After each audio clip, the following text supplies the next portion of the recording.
life, every day, late at night, not okay. All I want, and I pray, all I need are some better days. Good morning, everybody. Welcome to another great NFL Game Day show. I am that dude Bodkins, and of course, I'm always joined by Johnny Cruz.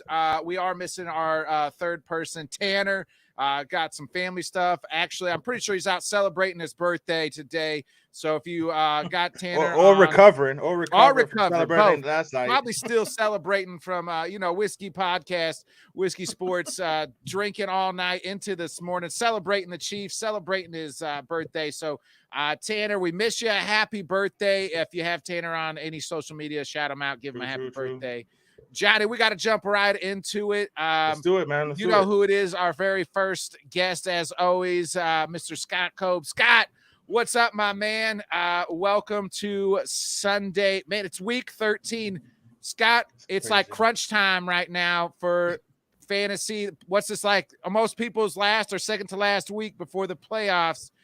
Who can we hunt down to get us in if you're looking to get us into the playoffs? All right, I'm not drunk. I wasn't with Tanner last night. So. I did not lose a lot of bets. Trevor Lawrence, a quarterback for the Jaguars, going up against Detroit in what should be a shootout, high-scoring game. I would look at him for sure if you need a quarterback. Christian Kirk at wide receiver. Anybody in the Jacksonville-Detroit game, plug right in. Jamal Williams, DeAndre Swift, Christian Kirk, Travis Etienne, Trevor Lawrence. Justin Fields, another quarterback. Green Bay struggles against running quarterbacks. Sorry, Nick. But you saw. I said last week Jalen Hurts was running for 200 yards on us. He damn near did. I mean, if Fields was 100% healthy, I don't think he's 100% healthy. I think he's just better than Trevor Siemian at this point. I would say he's running a rush for 200 yards. That's not just this year. That's like a lifelong thing for Packers. Like, I mean, Mike Vick did it doo-dooed on us a lot. Kaepernick. I mean, I could go on and on. That's been our biggest issue this year too. Is Justin Fields ran all over us, and so did Lamar. So that's what skewed the Dolphin stats. We got a question up here. If you want to throw it up there, Nick. Yeah, I got it. I mean, I want to say if you have Jeff Wilson, play him, but I'll let the expert tell you. You know what I'm saying, which way he would go. Yeah, so, Scott, we playing these Miami running backs. Landis wants to know, would we start the Miami running backs against that San Francisco tough defense? I would start Jeff Wilson as a flex only because I think Miami's game plan today is get the ball out quick to negate the pass rush. So I think Jeff Wilson could have a few catches in the backfield for good yards. And I'm picking Miami to win today against San Francisco because I think Tua can execute the game plan properly. So Raheem Mostert, no go for me. Jeff Wilson only as a flex.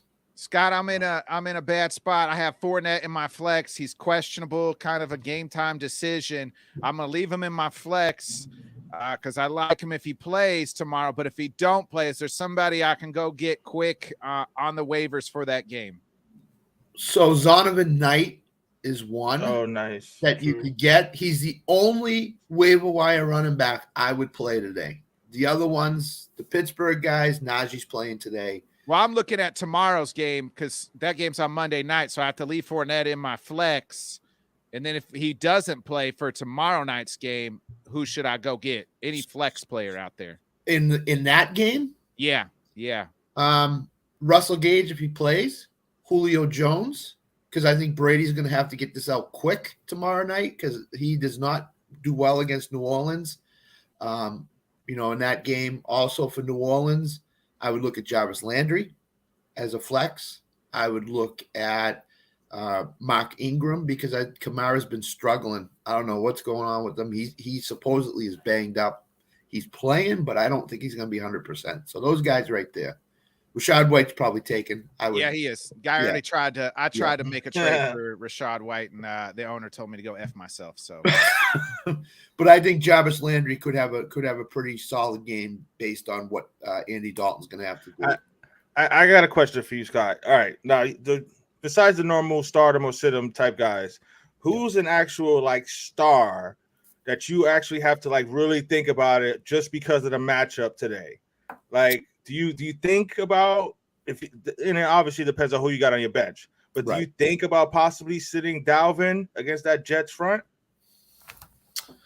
Yeah, I think about it. I think about sitting him because I think what's gonna happen is that Minnesota's gonna establish the pass and then the run. I do think that Dalvin's a risky play. I think tomorrow night Mike Evans is a hugely risky play against New Orleans. If Lattimore is back, he does not. Out of his last 7 games, I think 6 of them are under 10 points against them. So it's gonna be a Godwin game for sure. Kamara's been struggling. I don't know what's going on with him until I see him get going. Tampa's defense is now getting healthier, so that's going to be a problem for them tomorrow night. Anybody on the Titans, Eagles that you got to think twice Traylon about? Burks, I wouldn't play today. I think he's going to Darius Slade today, so I don't think he's going to do anything today for Tennessee. I think it's going to have to be a Derrick Henry game. I know Philly just gave up 33 points, but Traylon Burks is a rookie going against Darius Slay. He could shut him down to like 2 catches for 20 yards. So nobody in that passing game I like at all. Maybe Austin Hooper on a whim. Go ahead, Nick, before I ask him my betting question.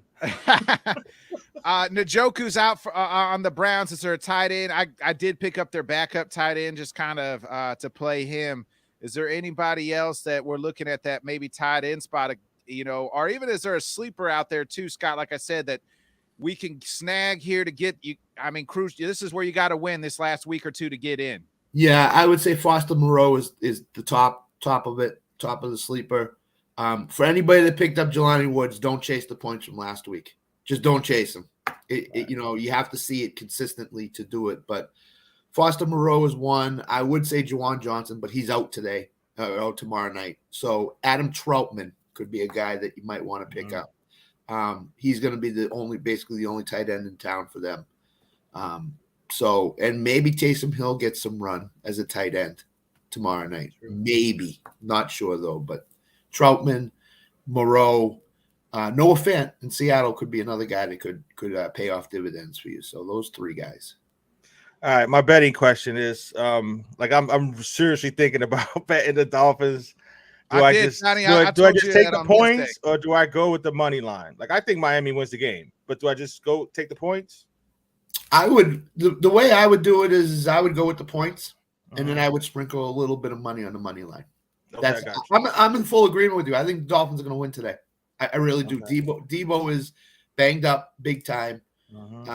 Their pass rush is probably going to get to Jimmy G a lot today, or pressure him if they don't get to him. So I think Miami is going to do enough damage to win. And Jeff Wilson's been talking about it all week long, how he wants to run hard against San Francisco because they made a mistake of giving him up.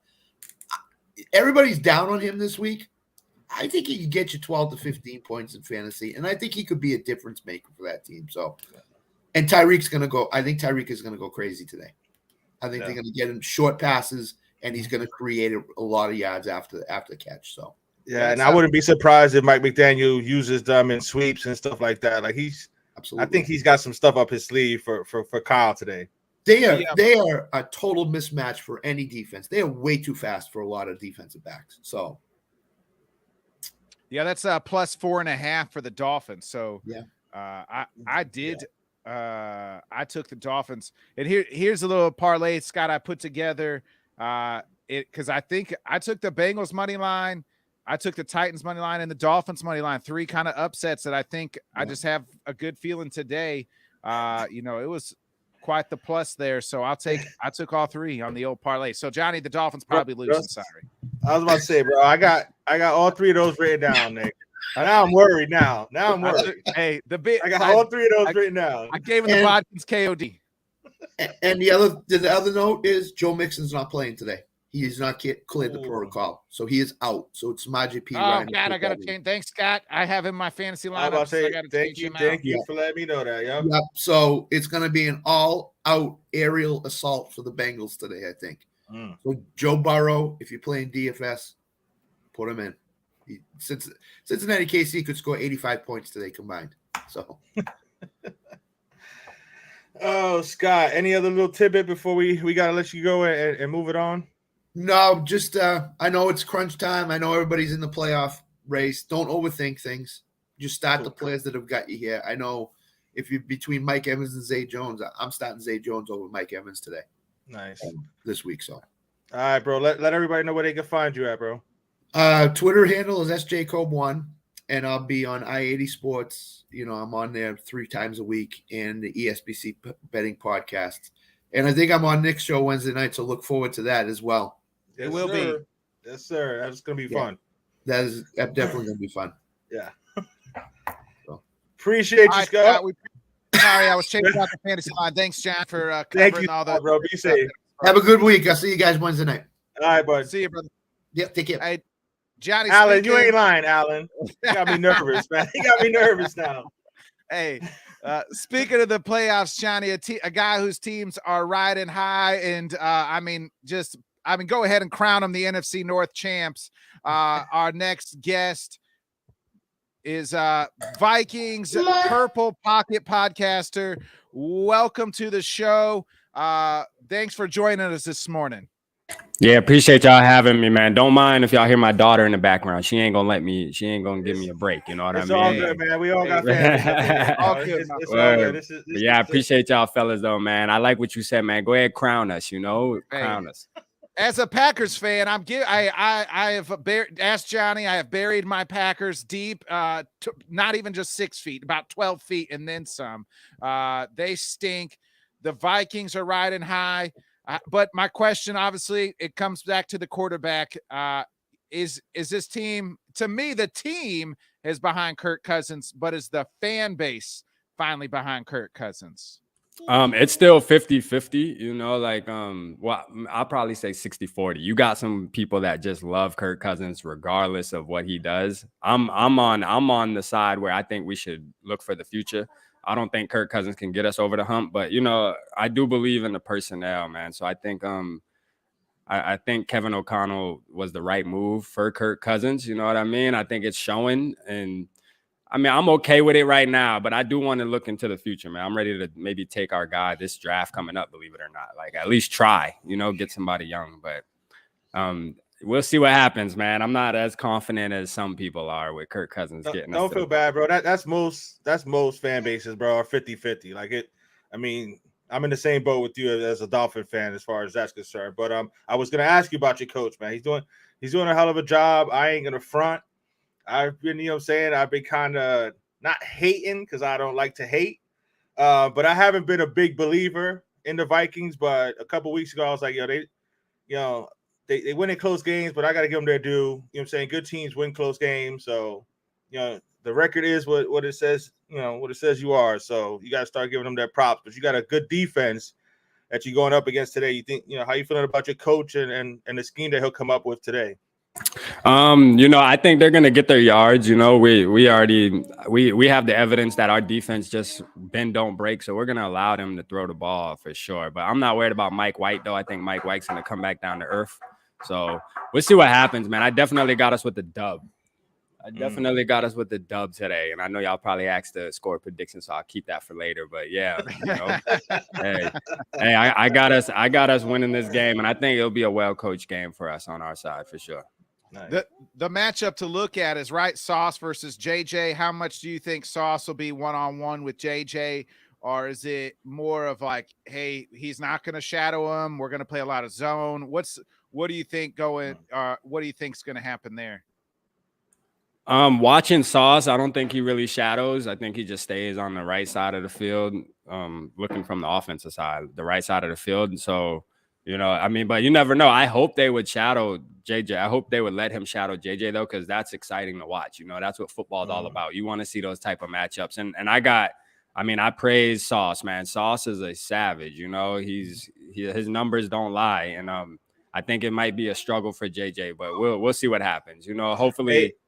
Hey, Jags combined over 60 points. Oh, I thought he was talking about us. I'm like, what? Yeah, I was just gonna say, Reed on the other side is having a good season too, as far as those corners. But yeah, I would love to see a Sauce JJ match. I think you still got to give him help, bro. I like Sauce, But he's a dude, bro. Like you can't just leave him one-on-one all day, bro. Yeah, he's Hey, unguardable. He's Johnny. unguardable, for sure. If you give him the targets, he will have a good game. Johnny, I need you to talk to this young bucket son. The last time you told me to talk to that young bug, we haven't lost since until it's been balling. So, but John, Sauce is a good player, bro. So that's my son right there, man. He's always got a comment to say. I appreciate it, John. What's up? Oh, okay. Sauce is overrated, huh? Nah, Sauce got the numbers, man. Yeah, he got the numbers. Yeah, he's a Dolphin fan of me, so you know what I'm saying. He's always talking trash. I was in Miami, man, when we played y'all, man. It was fun, man. You guys put on a party down there for sure. Yeah, it was a good time, man. I wish Tua would have played, but it is what it is. Are you worried that the two games that the top level elite teams of the NFC, I mean, lost to the Eagles and then just absolute no show against the Cowboys? Are you worried once it gets into the playoffs and the quote unquote primetime Kirk Cousins has to perform? Are you worried about any of those, or you just chalk it up? Hey, nobody's going undefeated in today's game. I mean, it's a little concerning. How we lost to the Cowboys is concerning, but there's evidence that the Rams kind of lost like that last year and they won the Super Bowl. I know they got mollywopped by somebody similar to what happened to us, but you got to take that. You got to take those hits in the mouth sometime. And last time we lost to the Eagles, we went on a 7-game winning streak. So, and now we're already up 1 after losing to the Cowboys. So we'll see what happens. It's all about seeing if Kevin O'Connell can get these guys to come together and face adversity. And so far, it's been proven that he can. He can rally the troops. So, I mean, I'm not too worried. I think if we play him again in the playoffs, it'll be a different outcome for sure.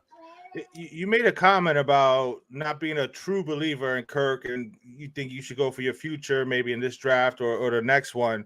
So are you basically just like, you're just enjoying the ride? You ain't got no expectations to possibly make a Super Bowl? Or, I mean, once you get into the dance, are you like, nah, man, we might have a chance? Or are you just trying to, like, if they surprise me, cool, but I'm not trying to get my hopes up?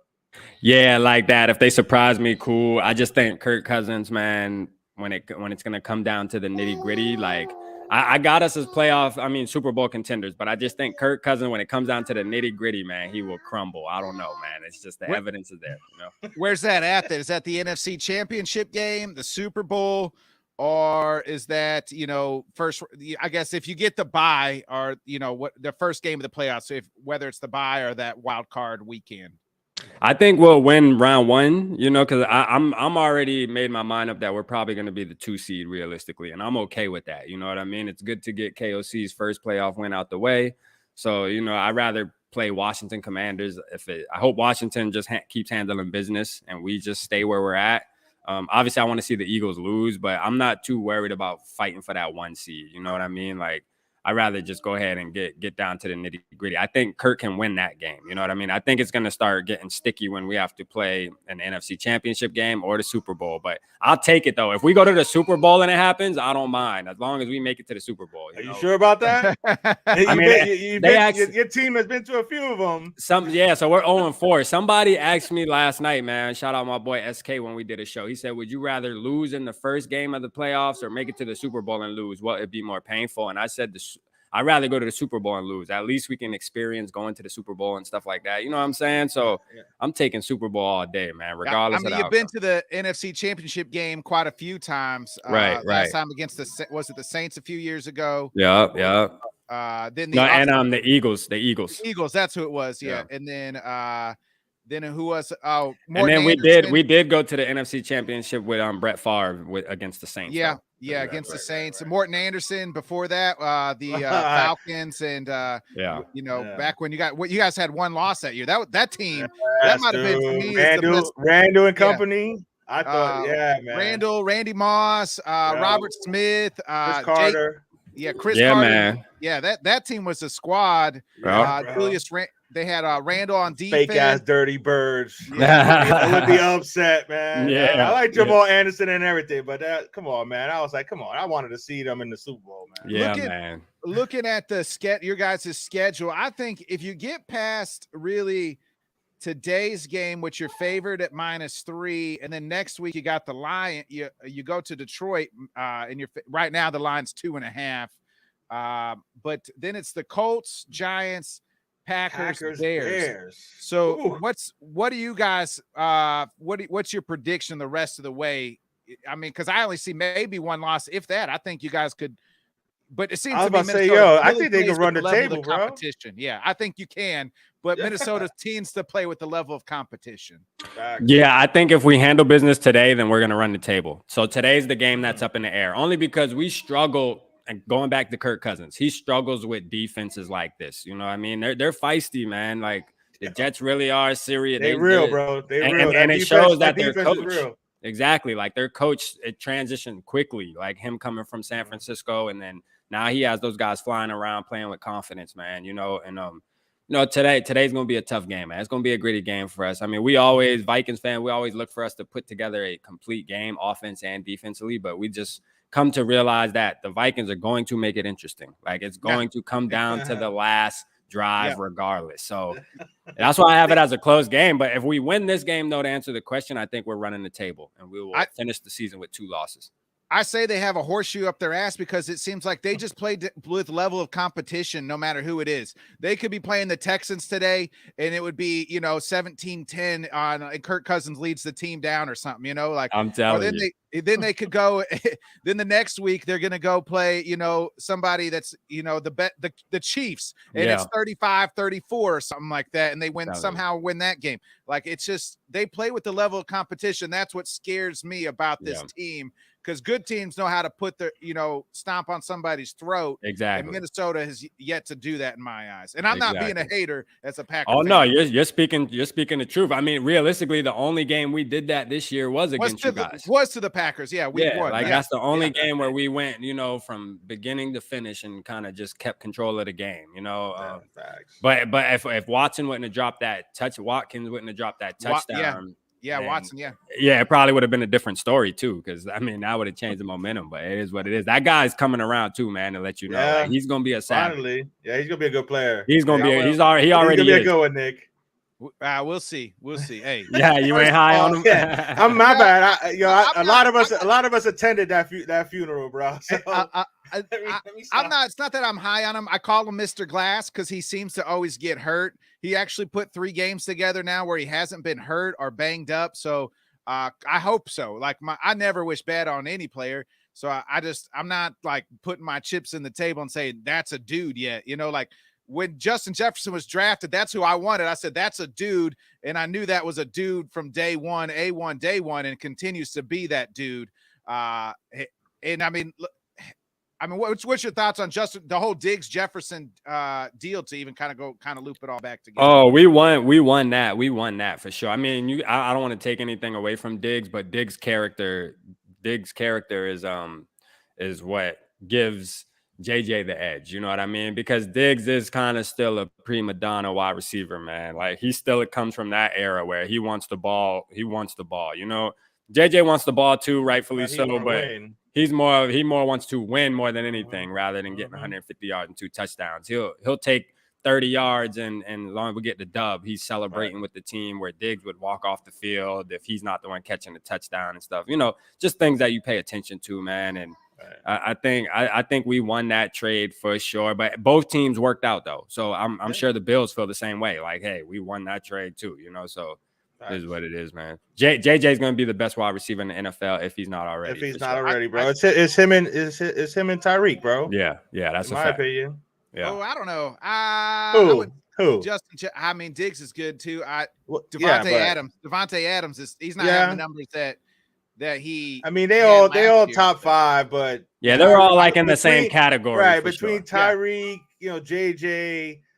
D-Hop when he healthy. Yeah, D-Hop as well. Yeah. I mean, Devontae, but Justin's the youngest one, bro. He is. The dude's an absolute stud. Jamar Chase can be added. His former college teammate can be added into that category. Yep, that's true. Yep. And that's why I said Minnesota. I wasn't too sure beginning of the season, right, on Minnesota. Just new coach, new everything. But, I mean, you look at the talent level. Dalvin Cook's a top 5 running back. Justin Jefferson, who we just said, is a top 5 running back. Then you look at the B side, Adam Thielen. is, you know, a top 15, 20 wide receiver. And then you pick up a young stud tight end. Yeah, then you get TJ Hawkinson, who's a top 5 tight end in this league. I mean, they have everything. It's all going to rest on Kirk Cousins' shoulders. And that might be the scariest sentence you could ever say. You ain't lying. You ain't lying, man. It's when you got to rest it on that type of shoulders right there, you know, hey, you got to just take what you can get, you know. But everybody also knows that Kirk Cousins can explode at any moment too, you know. Usually he does it in October. He didn't do it this year, but we're winning though. We're 9-2, so it's kind of like a double-edged sword. You're looking at it like, well, yeah, he's having his worst statistical season, but yet the team is the team's winning, you know. So it's almost like, what do you want? Do you want him to be regular and average, but yet your team can make it a deep run in the playoffs, or do you want him to have 4,000 yards with 40 touchdowns, but yeah, we're 8-8, you know? So they're I like this simplifying things, I think, for him. Simplifying things for him. And what I love to see is what kind of got me behind them is the whole like Kurt 2 chains and them like balling out and dancing on, you know, with the chains and everything else. Get Kurt a grill. And then they even bashed the Commanders when they was doing it, said, this is our shit. Get your own schnick, you know? So, hey, they all behind. I mean, they're behind this guy, which I think that's what you have to be a Super Bowl team. Yeah, he's the type of guy where you have to show him that you're confident in him, you know? I mean, he's just not an alpha male, man. He's just not. You know what I mean? He's one of those guys that you got to show. He needed other teammates around to say, hey, Kurt, you good, man. Like, we rocking with you. Like, we like, you know, you our boy, man. Come on, man. Turn up with us. Right. And now he's fitting in perfect, and it's working out in our favor for sure. And a lot of that, I think, has to stem not because, like, he probably was never alpha males. There's something you're born with at times, and you develop into it. But it doesn't hurt when you're a 6th round pick and then you perform well in Washington, and they pretty much say, "Get the F out of here anyway." And then, you know, the ups and downs with Minnesota. It sounded like the old coach really hated him anyway. Wasn't working with him, so he's just out there slinging it by himself, figuring it all out. And now he has a coach that seems behind him, a team behind him. And they're hopefully, we'll see if they can make a deep run. I say hopefully, but I don't really mean that hopefully. Yeah. I know what you mean, man. I know what you mean. But yeah, I mean, I'm loving everything that's happening with him, man. It's just, you know, I always just have that doubt in the back of my mind with Kirk Cousins, though. Only because, like, he's been in the league long enough and we have enough evidence of who he is. You know, we know he's not going to wake up today and be somebody. But I mean, if you look at the history of Super Bowls, though, I mean, the ones that have been winning are similar to his play style, though. So I was just gonna say, man, like I'm not the biggest Kirk Cousins believer. I'm not gonna front about it, but my thing was always, yeah, he's puts up great numbers, but where the dubs at? And like, I don't know, this year kind of feel different. You know what I'm saying? So I don't know. I wouldn't mind seeing you guys for part 2 in Phoenix. Yeah, man. With a healthy Tua. Yeah, like if we go, man, I'm definitely coming out there. I'm going to Arizona for sure, man. I'm just waiting, you know, but I'm not missing that. If we go to Super Bowl, I'm there. Johnny's just saying that because he believes that that's the only team in the NFC the Dolphins can beat. So that's why he said if they can get to the AFC, he'll take Minnesota. Man, I would be okay. I would be okay with playing the Dolphins in the Super Bowl. I would be okay with that. I would be confident about that. The Chiefs are who I would worry about, man. The Chiefs are just, I mean, but you know, I tell, like, just like the Dolphins, for example, right? I was telling people last night, like, there's a case, because I love y'all's coach, man. Dolphins coach, man. I watched that mic'd up, man. If you watch his mic'd up, man, that guy is just, he brings something different to the table. Kind of like KOC. No, don't take the job too serious, man. You got to treat these, man. You got to have fun, and these guys feed off of that, man, and they start balling out, and it's working. And, you know, I could see those two coaches going back and forth, man, in the Super Bowl. That would be amazing. You know what I'm saying? That would be fun, man. Yeah, it would be fun. For sure. Yeah. I'm telling you, man, I'm betting that money line today, Nick. I'm saying, I know everybody's like all on San Francisco. I hope y'all beat San Fran. I hope y'all beat them. I know they got a good D and they got a good squad, but Jimmy don't scare me, bro. I took the Dolphins money line. I took the Jets today too. Or I took the Vikings today. Oh, you took the Jets? Oh, no, I was about to say, okay. I took the Vikings. So what's your prediction for, before you get out of here? Two things. Yeah. What's the prediction for today's game, and then where can we find you at? Today I got the Vikings winning 24-21. It's going to be that type of game, you know, maybe last possession field goal or something. Greg the leg, which I hate depending on that, but it might just have to come down to it. And then everybody can reach out to me at Purple Pocket Podcast. Tap in with me. I go live a couple days a week, and then I just do videos daily for the most part. So I'm always trying to stay busy, man, talking about the Vikings. So yeah, tap in with me for sure. Definitely, man. Definitely gonna check it out. Hey, we'll link up when the Packers play the Vikings, my friend. Yeah, man. I'm gonna rock with y'all some more, man. I appreciate y'all having me on today, man. And I'll definitely reach out to y'all if y'all ever want to hop on my channel, man, so we can, just start talking about some football. Y'all let me know, man. We'll make something happen. Definitely, man. Definitely appreciate it. Thanks All for right, joining us again. Hey, hope they lose today, though. Hey, I hear you, Good man. game, I hear Good you. game. Hey, appreciate y'all, man. Y'all have a great day, man. All right, man. Be All right. safe. Johnny, let's talk about that game. Your Dolphins. I Go mean, ahead. you said you're riding with them, you're picking them, but who's like the founder here? Is it Shanahan? Is it y'all's coach McDaniels? Like who's the pupil and who's the Well, I mean, Kyle's definitely the teacher and Mike's the student. I mean, but 14 years is a long time to be riding with somebody. You know what I'm saying? So I'm sure Mike has got some, like I said, I'm sure he's got some stuff up his sleeve that he's ready to, say maybe some stuff that Kyle might have been like, nah, Mike, that's a bit too much or whatever. You know what I'm saying? So he saved those, put those to the side and said, all right, I bet you I can make those work, especially with a Tyreek or Jalen Waddle. But I just think like he was just mentioning about the mic'd up thing, like these guys want to play for him. So they want to win this game for him. You know what I'm saying? So I think they're going to come out swinging. I think they're going to come out playing fast. And it's more, honestly, our defense, I think, is going to play well against Jimmy. This is why we traded for Bradley Chubb. You know what I'm saying? So we can just rush forward, play, coverages in the back, and hopefully get a pick or two. And you know what I'm saying? I don't think it's going to be a 40-10 type, 43-17 like we did to them a couple years ago. But I think like my prediction was 2019. Tua leads them down the field and a last second field goal to win the game. Something like that. You know what I'm saying? So I just want a good game. Hopefully everybody come out healthy. This one I ain't stressing because it's a non-conference game. You know what I'm saying? Of course I want them to win. But we got at the Chargers and at Buffalo after this. So if we're gonna lose one, I'd rather be this one and win the next two that are in the AFC. But I think we could get this game. Little Cruz says Super Bowl preview. He's got this as his it's Super possible, Bowl man. 49ers. It's definitely Dolphins. possible. It is possible. I'm high on the 49ers. I know I'm picking them to lose today. I just think that just a lot with Miami, them knowing the playbook. I mean, they kind of both know the playbook, but I felt like the 49ers struggled early on this year due to obviously the Trey Lance back to Jimmy situation. And then also, McDaniels wasn't there calling plays. Now they've found their stride where Miami has been. I mean, if Tua's upright and healthy, they haven't lost a game. Right.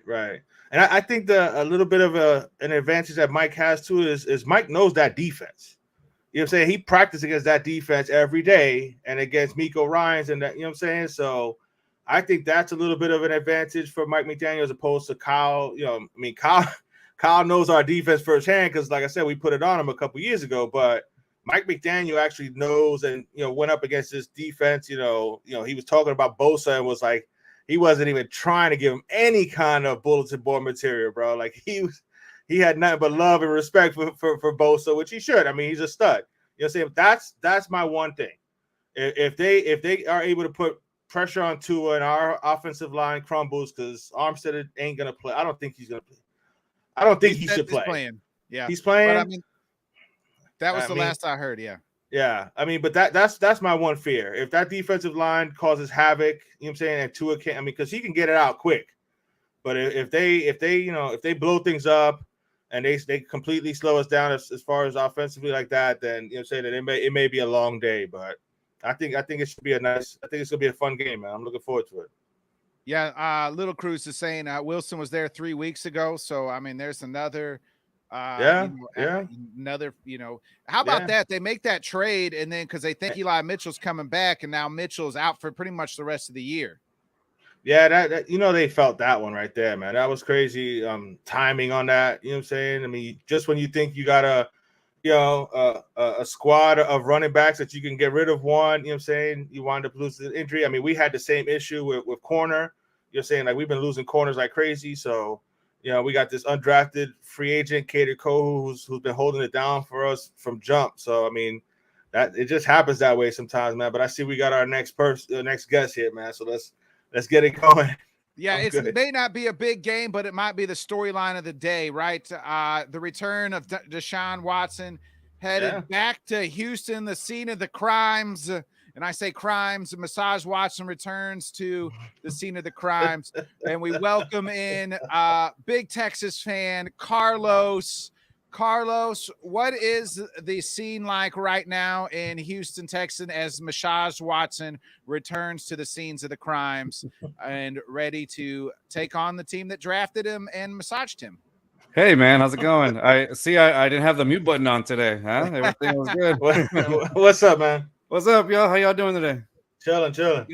I've been watching y'all right now. So yeah, man, it's kind of it's weird. Like I think we were talking about it last week that out of nowhere, like what a coincidence that Deshaun Watson's return game is against his former team, right? Like what a coincidence that is. And it's almost like if it just happened to be that way. No, but honestly, guys, it's a mixture of emotions. Obviously, the guy is a piece of crap. Like, I'm sorry, it is what it is. Like, obviously, he's a terrible human being for doing things like that. And nonetheless, though, it was crazy because when the Texans drafted him back in the 2017, this is the guy that we held up to a standard. We were like, oh, this is going to be the guy that we finally have a franchise quarterback.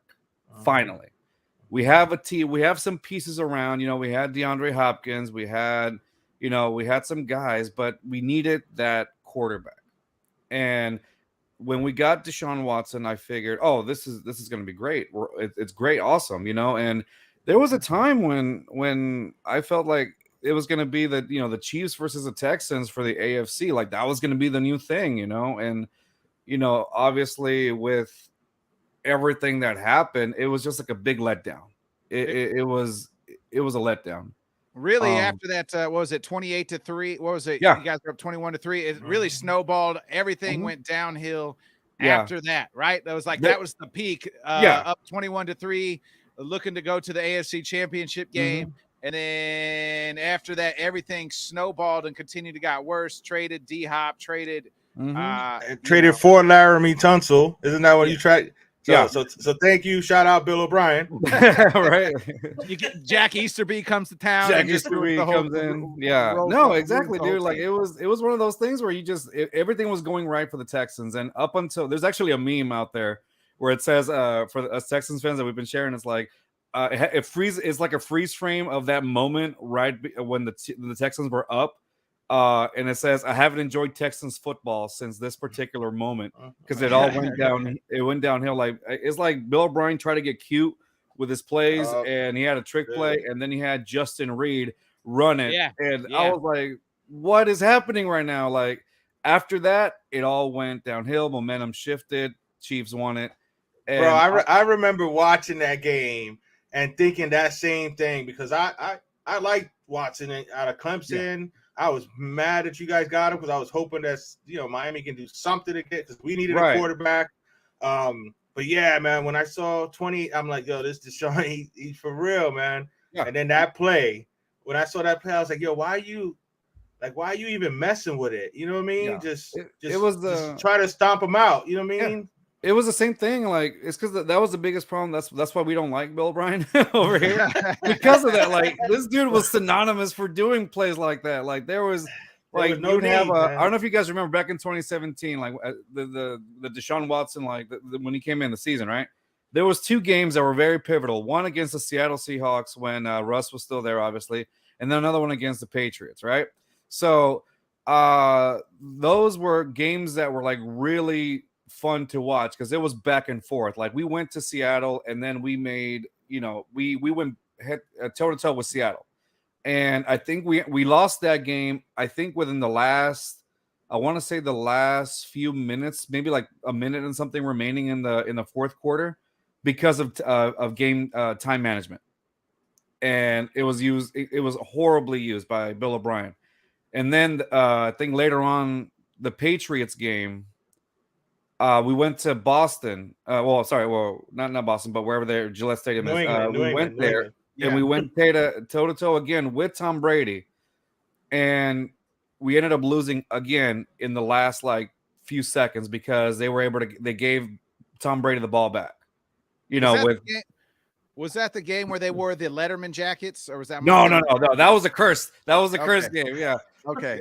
No, that was like 2012. When I think that's when Andre Johnson and yeah, exactly. Okay, that was like that playoff game, and I think like we lost because they had Gronkowski and they had Aaron Hernandez. Aaron Hernandez ended up destroying us, and so it was that game, and so it was like weird because we saw the Letterman jackets, and me and my other co-hosts, we've known each other for a long time. We're like, why are they wearing this? This is ridiculous.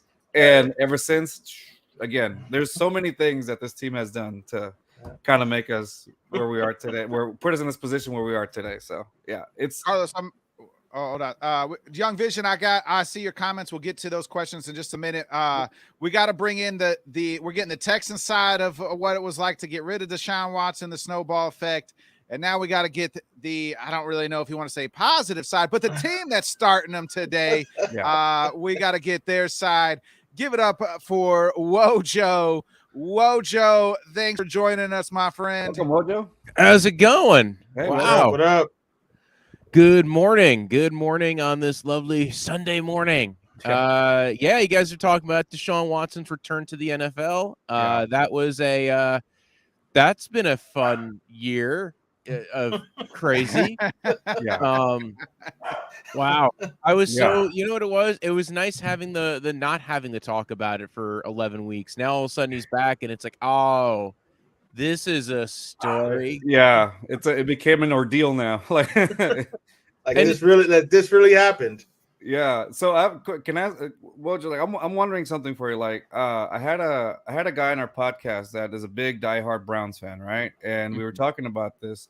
One of the things that we brought up in the podcast was how do you feel like as far as the performance of Deshaun Watson coming in after like 700 after however many games it was? Do you think there's going to be definitely some rust going on, or what do you think? Oh, absolutely. There was rust in the preseason game. Yeah, exactly. He threw, I think, one completion in a preseason game out of 7 throws. So I think there's going to be plenty of rust. He hasn't had live game action in almost 2 years. Yeah. And you're talking about getting chemistry with these receivers who have been getting thrown to by a totally different quarterback. Like Jacoby Brissett's good, but he's just a different thrower of the ball than Deshaun Watson. Right. So you're making different adjustments.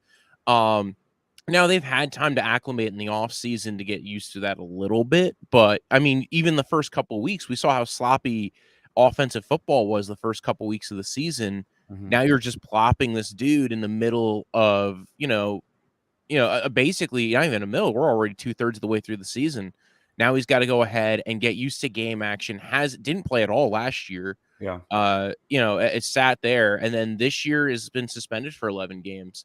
I'm very intrigued to see what the effect is because, one of the things I think there's a lot of like little factors I think people don't pay attention to in football. We see it all the time with, chemistry with receivers, schematic issues and, adjustments. And we're at we're week 13 at this point. It's, how much of this is going to be, how much of that schematic issue is going to pop up here. It's not a good Texans defense. No, it's not. I agree. But he gets hit you get used to getting hit. You're trying to throw the ball. You're still he's learned the playbook pretty well, probably. But, remember, he wasn't even in the building for 2 months out of the last 3. So I think it's going to be a lot for him to adjust to this. I'm really curious. Are they going to focus more on running the ball in this game to kind of let him adjust and get into it? I don't think the offense is going to look anywhere similar to what they were doing with Jacoby Brissett or Baker Mayfield or, when they had Case Keenum in for moments of last year. So if the whole plan is to kind of warp the offense a little differently, because they were running a lot more pistol formation when he was in the off season, they were practicing that. It seemed like that was going to be a lot more what they were going to go with, a lot more out of the shotgun kind of stuff. The team hasn't been doing that for most of the season. So not only that, they're getting on the same page of maybe some, offensive adjustments. Yeah, no, I see that. You know what I'm thinking also, how like you mentioned, our defense isn't up to par, and it's not. It was at the beginning, and then it just kind of fell apart again. One of the things that we talked about this past week with us in our podcast was, I think that let's say Deshaun Watson comes out of the gun rusty and he's just making the bad throws or whatever. You still have Nick Chubb, and we have like one of the worst run defenses in the league, if not the worst, if I'm not mistaken. But it's bad. So even if Deshaun comes out rusty or whatever, I still see you guys getting the victory because of the running game, because we can't stop. Literally, I think all of us could just walk right through the middle of the Texans D line and we'd get a few yards just by walking through.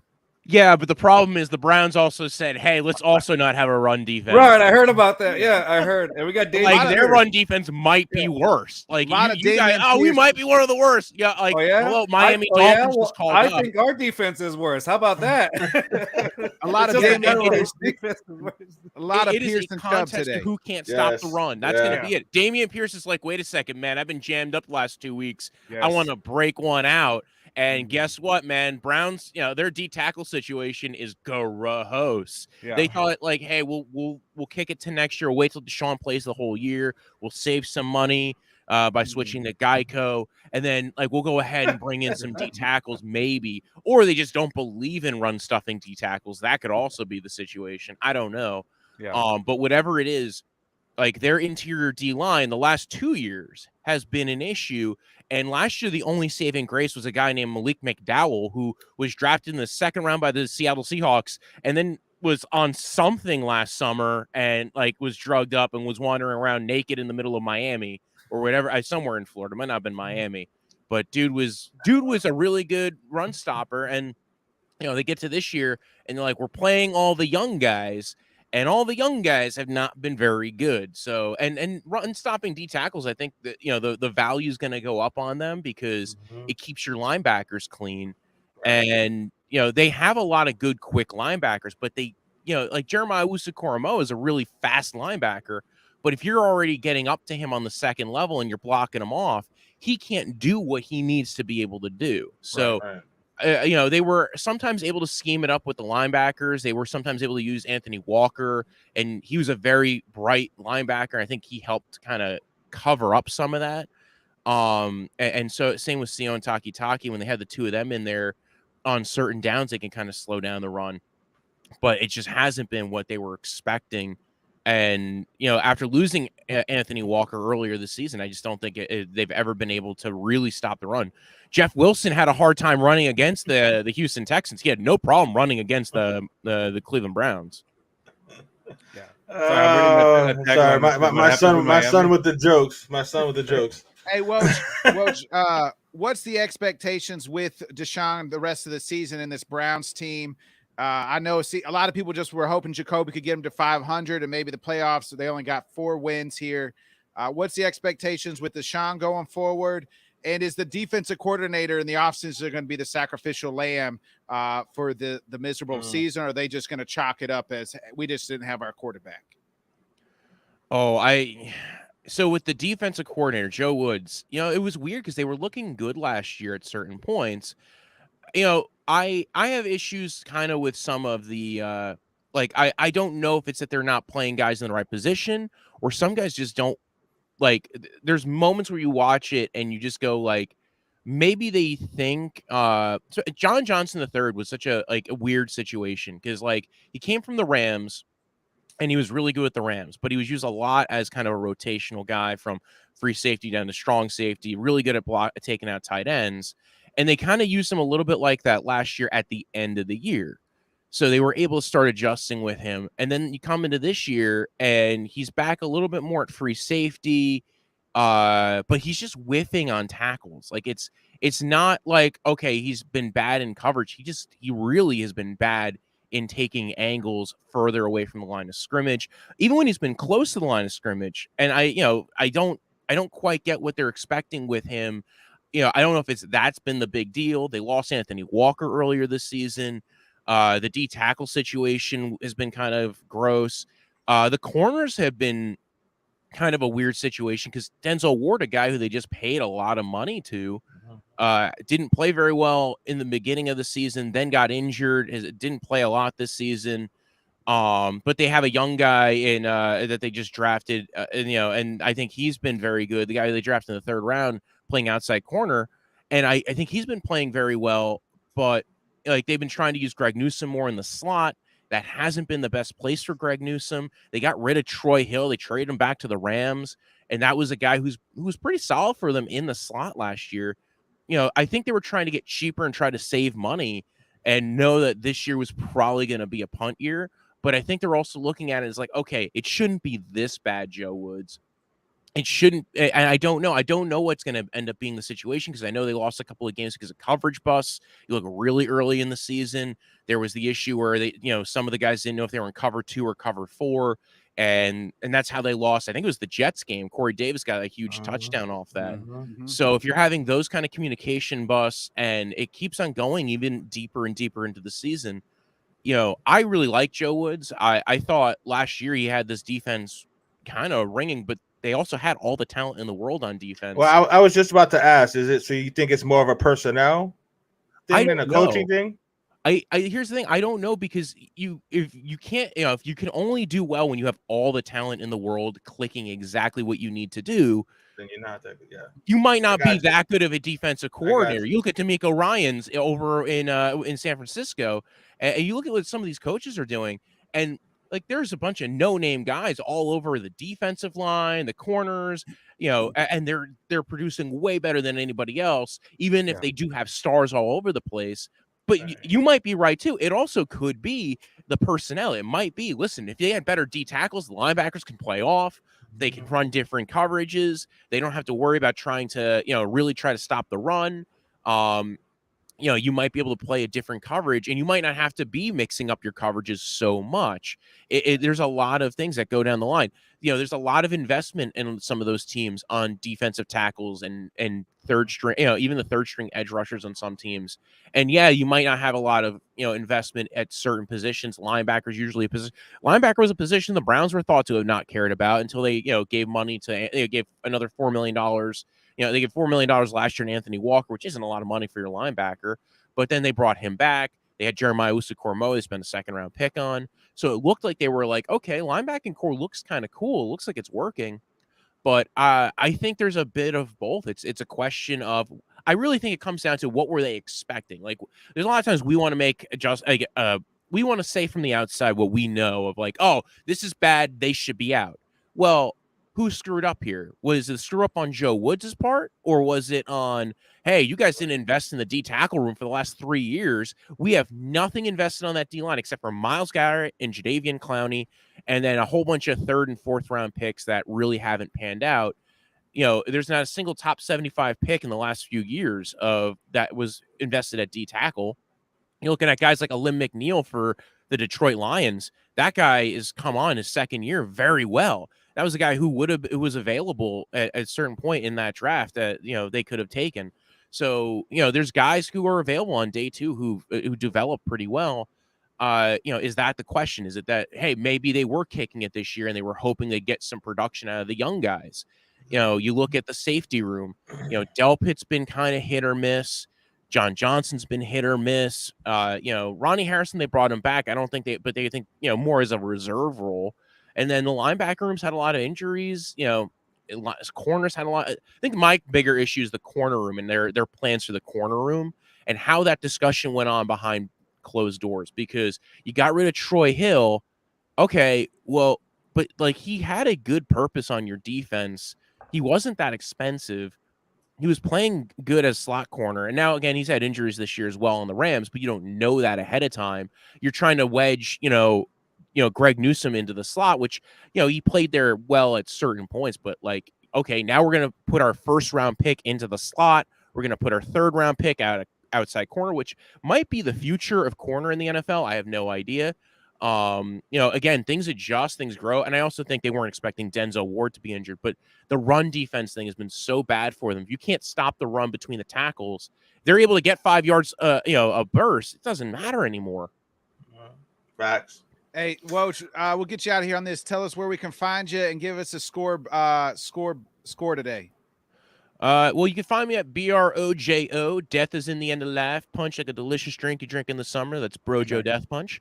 That's on any platform you want to go on. You go on Instagram, the TikTok, the YouTubes. You want to play a game of Fortnite with me. I think it's my gamer tag as well. I do a whole bunch of different things, comedy, videos, all that stuff. I'm also on Grizzly Guys Comedy. I'm also here on Let's Talk Sports, usually on Fridays, talking the NFC South. I'm also on Face Off of FaceMire on Thursdays. And if you're in the New Jersey, New York region, I'm sometimes telling jokes at some bar somewhere. So, and my score prediction is, this is gross. I'm going to go 28. That's what she said. Yeah, Nice. exactly. Holy. This is a very gross game. I'm going to go 28 Browns, 21 Texans. I think it's just going to be a run fest because nobody could stop the run. This is going to be a runs game. Yeah, you know what's funny, when you were talking, I was listening to you, I was like, oh my god, I feel like I'm listening to stand-up comedy here and there, because you had like the whole routine until you brought it up. I was like, oh wow, he's got the stand-up thing going on. That's so cool.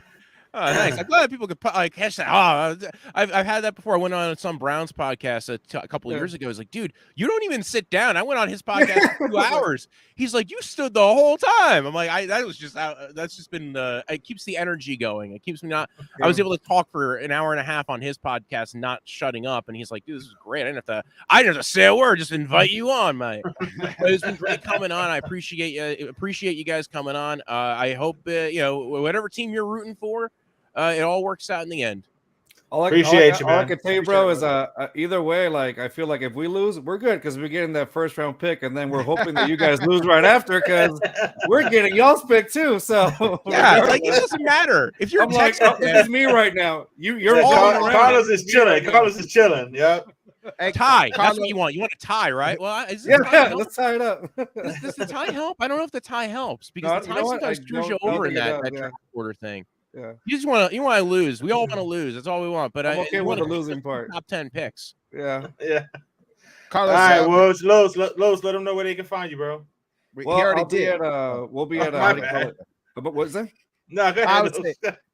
Never mind. Go, Carlos. Hey, Carlos, go tell us where you can find us. Give us a score. And one quick question: how good is Bryce Young going to look like in a Texan uniform? Oh, he's going to look amazing, especially when they were. This is my favorite year. This was my favorite one. Like, the Texans are in need of a new uniform change. It's dull and boring right now.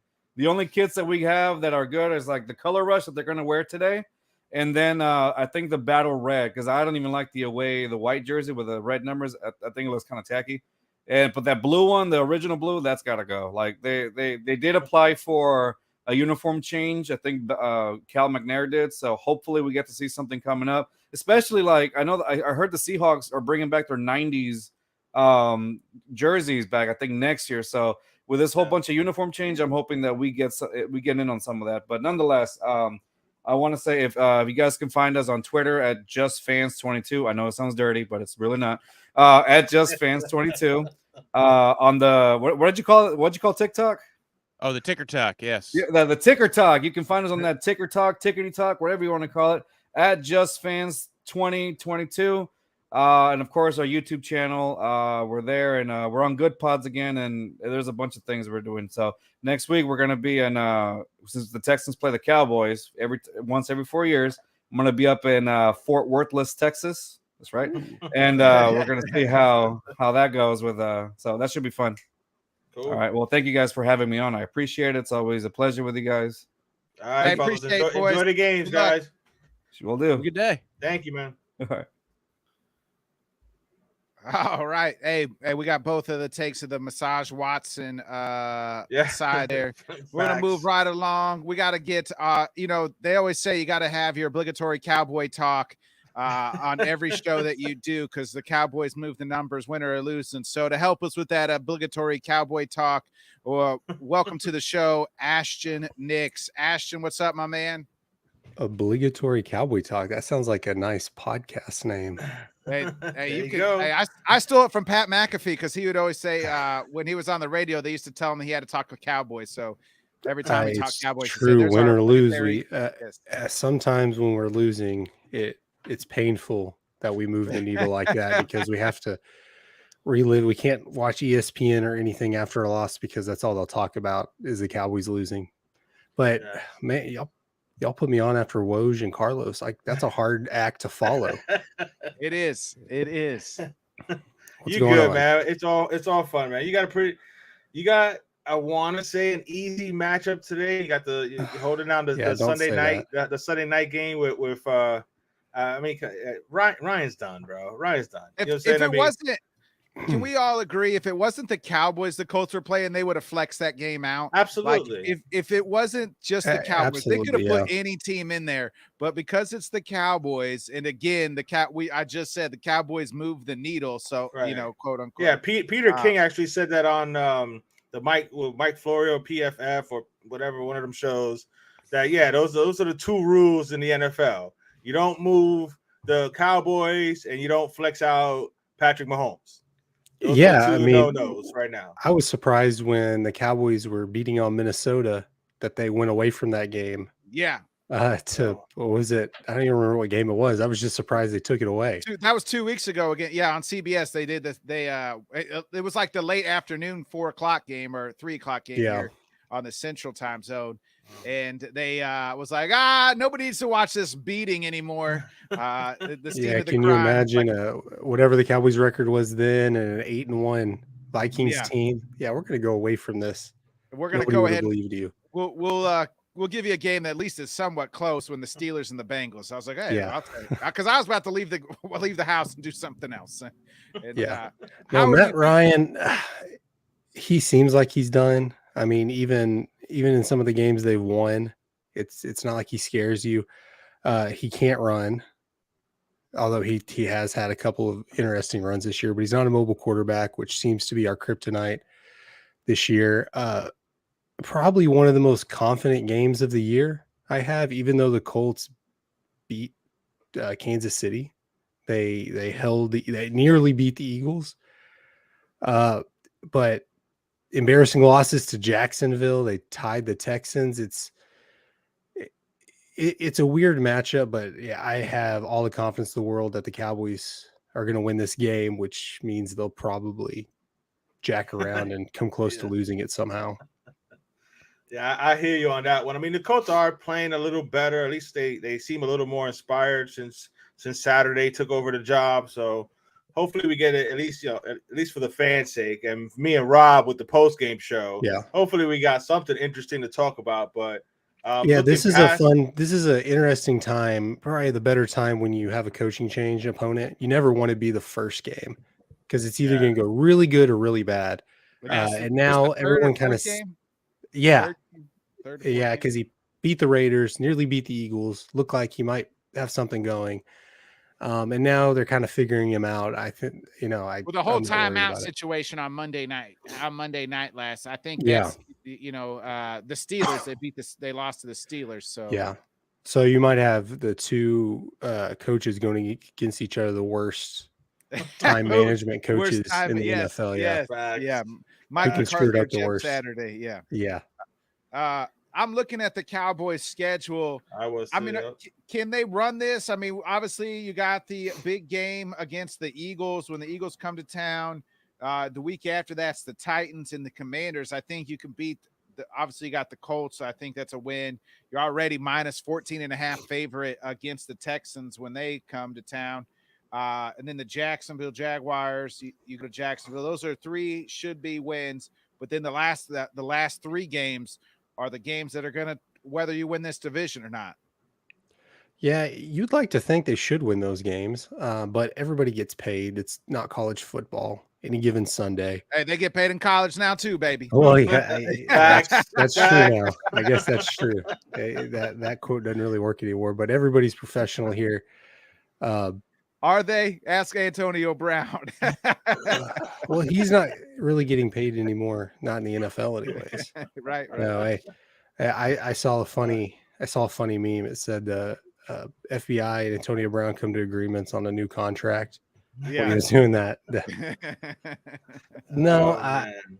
they should. I mean, realistically, if they go 2-1 over the next 3 games, I think we're in a position. Of course, we want to win the division. It's no longer in our hands because even if we went out and beat the Eagles can still win all their games. We still need them to lose one more game, and then we'd have to win out. The schedule looks like that's very possible. The Cowboys played the Eagles pretty well late in that game with a backup quarterback. The defense just couldn't make the stop at the end.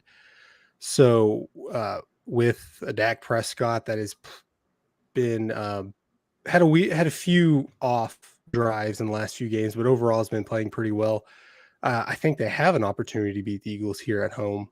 But yeah, let's get through the first 3 weeks, the next 3 weeks first before we start talking about that game, because realistically it doesn't matter unless we can, run this schedule, the easy schedule that we have, and maybe the Eagles hope for an Eagles loss somewhere, which they're playing the Titans today. So you never know. I got the Titans winning. Yeah. The Titans, I think, have been a little disappointing this year, but I mean, they're a good team. Yeah, I like the Titans team. Up until last week, they hadn't lost since like week 2. They lost Mm-hmm. one game, and that was when Ryan Tannehill wasn't out there. Outside of that, week 2 when they started 0-2.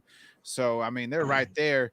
They're a team that can run the ball. So I think that you could get some help from the Titans today, and that's a team that you're going to have to face later down the road. That Packer game's gonna haunt you guys, man.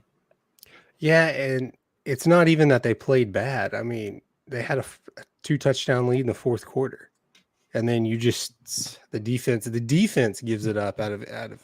If you really think, is it the offense or the defense, which the offense didn't play great either down the stretch, but the defense gave it up for you, as well as they've played all year. Yeah, I think it's one of those that are gonna. We had that game. Yeah. What is the feeling with the fan base?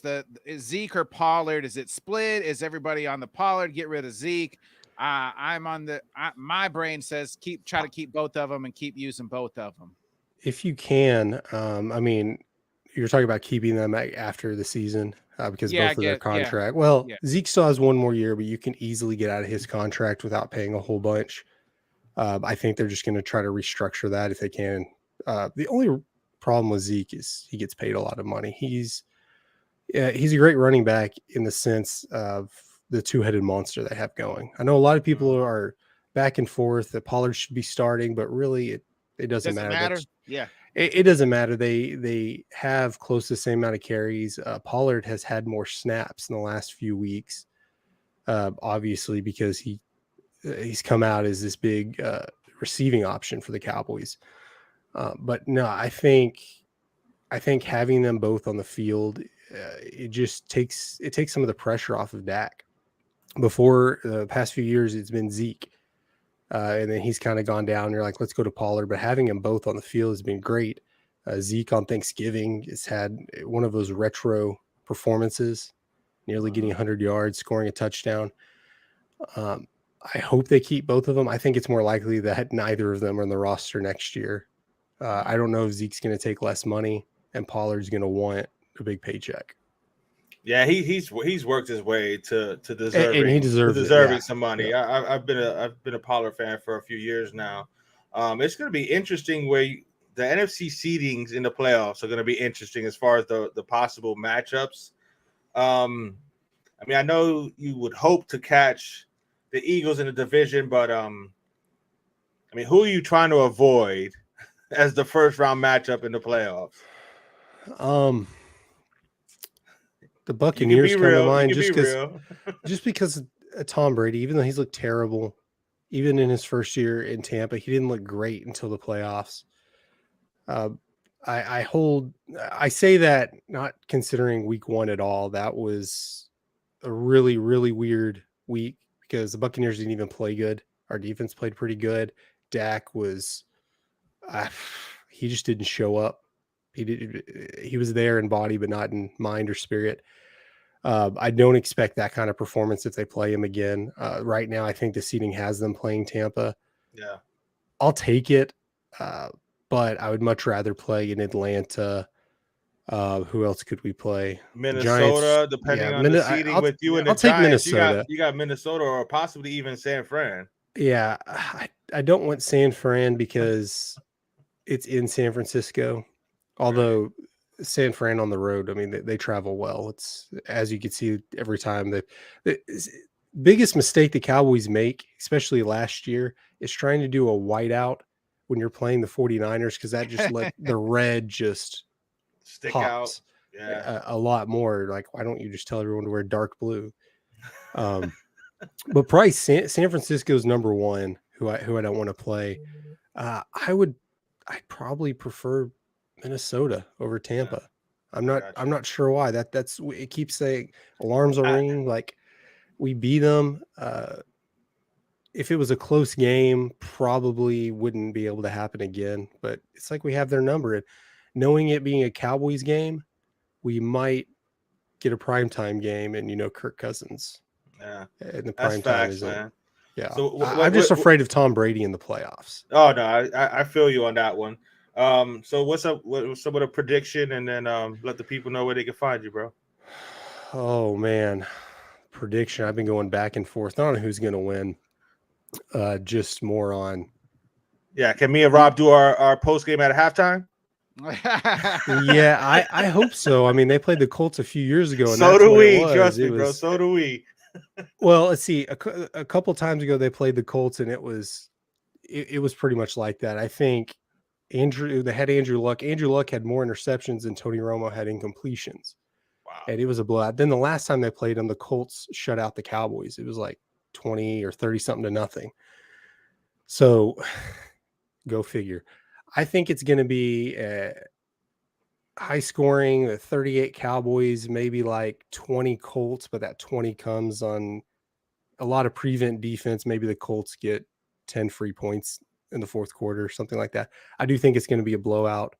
I hope. I say that not as a cocky Cowboys fan, but as this is how it should happen. If you're going to make a playoff run, if you're going to be Super Bowl contender, you have to blow out teams like this. You blow out the Vikings,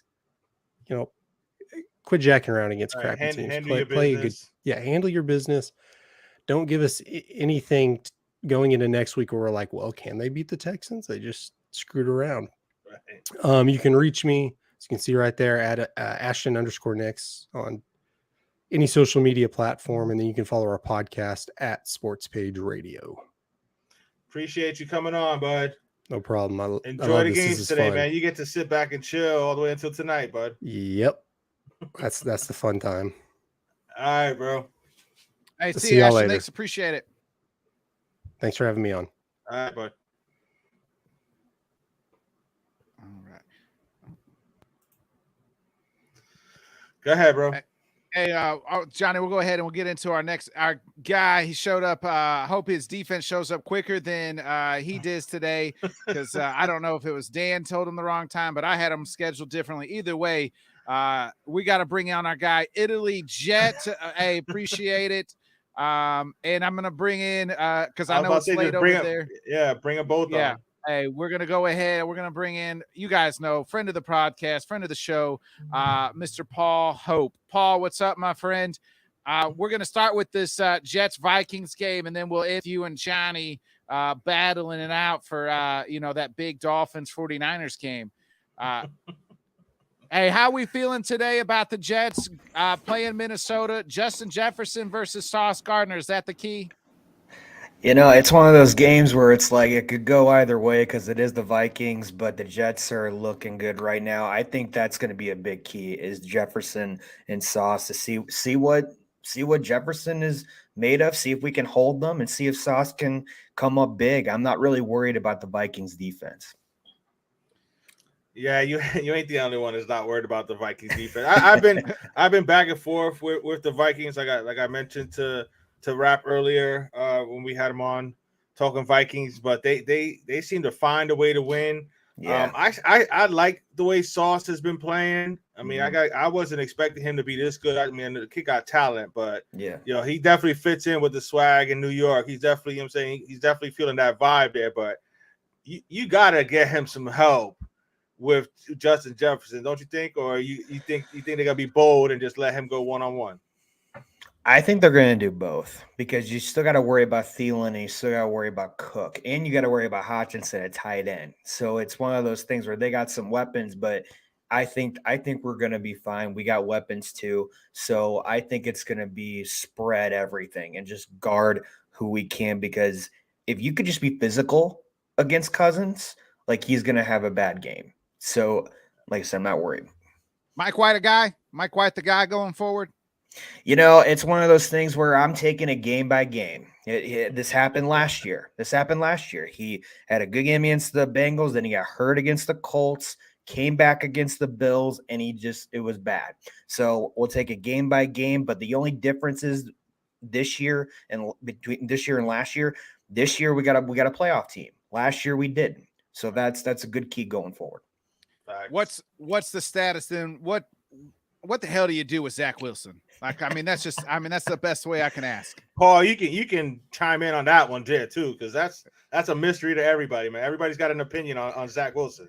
Well, he's got a mystery with Trey Lance and Jimmy Garoppolo, so I totally get it. I totally get it. Yeah, get into that. Yeah. But I'm gonna be honest. I think it's Mike White's job to lose. If he plays good against the Vikings and Bills, it's one of those things where you just let him continue to learn. You let him just keep looking in the playbook and try and bounce back. He had a meeting after when he said that at his press conference. They didn't let him down. He got some of his boys back, but the thing is, he's still young, and Mike White had a good game, so it's his job to lose. Paul, any thoughts on that situation that's going on in New York, or the Jets Vikings game before we talk about our heavyweight fight? Well, since I've met Dan, I've kind of got an affinity for the Jets. I always look out for their results. I always kind of want to see them do well. The QB controversy, it's just nice not to be my team for once. To see another team go through what we're going through. Like you said, Mike White played well last year when he came in. Robert Saleh is a good coach. I think he goes with the hot hand, which you should do at any position in football, in my opinion. You let the best guy play. Exactly. Bodkins, you've got the same situation. Do you let Jordan Love play? Do you put Aaron Rodgers back in? So it's for me. I just think you let it play out. But it's very interesting if Mike White wins the job. What do they do moving forward? Because obviously they invested quite a high draft capital, which again. Very ironic coming from a 49ers fan that we gave up 3 first-rounders for Trey Lance. And I've seen the news this morning. Thank you, by the way. Appreciate it. Yeah, I was going to ask you, Paul. I was going to ask you about that. I was going to ask you about the Jimmy thing. I want to, before we let Italy Jet go here, I want to ask about, like, the Jets. Like, if they weren't a playoff team, if they weren't in this hunt for the playoff team, would Zach Wilson still be the quarterback? Like, let's just say they had a losing record and everybody's like, hey, they're just still trying to grow. But because they are where they are and that defense has developed faster than what I think anybody predicted, they're like, man, we got a chance. And we know in this league, like, when you got a chance to make a run, you got to make it. So if they weren't a playoff team, would Zach be the quarterback? If Zach didn't have that press conference where he said it wasn't my fault, then like he didn't let down the defense, then I would say the Bears was like a pick me up game, like get back on track kind of game. But since he said that, I think you still would have benched him. I would say no matter what. But like you said, we are developing faster than anybody expected. But right now, that's what I would go with. Is I think you just have to rest them now. I got a quick follow up before you balance, Jet. He's only 26, Mike White. Exactly. So I mean, 27. if 27. 20, he turned 27 already. Yes, sir. All right. So I mean, that's still young for quarterbacks. So I mean, some guys develop late. Gino's playing pretty well in Seattle. I mean, I don't know how much I believe in that, but you got the rest of the team set. So I mean, I don't see a Super Bowl run for you guys, but if you guys make the playoffs and whatever, do you just bring them both back and let them compete, or is it Mike's job and you try to trade Zach and get something? So my gut is they're going to keep Wilson, and I think they're just going to. I think if Mike White continues to do well, then they might give him a contract, but he's up for contract next year too. So it's one of those things where it's kind of like your pick of the luck. Also, Right. I heard we might be bringing in a veteran, like Paul Hope's team, Jimmy G. There's always rumors about that. Minshew, Jacoby Brissett, Derek Carr, and even the stupid ones like Aaron Rodgers. But like it's one of those things where I'm not looking that far ahead. I'm only looking for like what are they going to do this year, because next year our GM is always up and down. You never know what he's going to do. Always pulls a surprise. So right now I could see it with them coming back next year, but if Mike White continues to play well, I think he is going to ask for a contract. Their schedule doesn't get any easier after today. You got the Vikings today. You got the Bills next week. The Lions are tough. Then they got the Jags. Then you got the Seahawks and the Dolphins. That's like a gauntlet of teams that are trying to make the playoffs outside of Jacksonville. I mean, the Lions are still got a playoff opportunity, right? As well. Like it's a gauntlet to get into the dance. Yes, sir. Two predictions. What's your prediction for the end of the season, and then give us a prediction for the end of the game before you get out of here? So I think it's always going to be a tough game against the Vikings. I've always said they're hot and cold, but they are tough. The thing about being in a dome is that's where Greg Zuerlein flourishes. He did it with the Rams. He did it with the Cowboys. So I expect him to have a good game as a kicker, but also overall their defense is hurt. They got injuries, but that offense is the only thing that's worried. But if you get at Cousins early in the physicality with their defense with them, then we're going to be fine. I'm predicting 27-20 New York Jets. And then on the other side, I'm honestly not worried about that. This is all house money right now, bro. I'm just playing with house money. I don't know if I'm going to play with house money. I might hit up Johnny later with that, but but overall, yeah, you're right. There are tough teams coming up, but with this defense, as long as there's knocking on wood with injuries and suspensions, I am not worried about the rest of the season going forward. Yeah, no, we definitely will hook up. You know what I'm saying? Even before that week 18 matchup, but that Amen. week 18 matchup will definitely be a good one, man. I appreciate it. Let the people know where they can find you, bro. You can find me at Italy Jet on all social media platforms, in my channel back here at Everything MYJ Podcast on YouTube, Facebook, and Twitter, Instagram. Appreciate you guys. Paul, you have a good one. Bakins, Johnny, appreciate you guys. Right, you have a bro. great day. All right, man. Have a great day, guys. Have a good day today, bud. You too. All right. I hope you guys win. I appreciate that. I hope you do. I hope you guys do too. Except Johnny. I'm actually rooting for y'all, but it's all good. It's all good. It's all good. It's all love. Have a good one. Yep. Hey, see ya.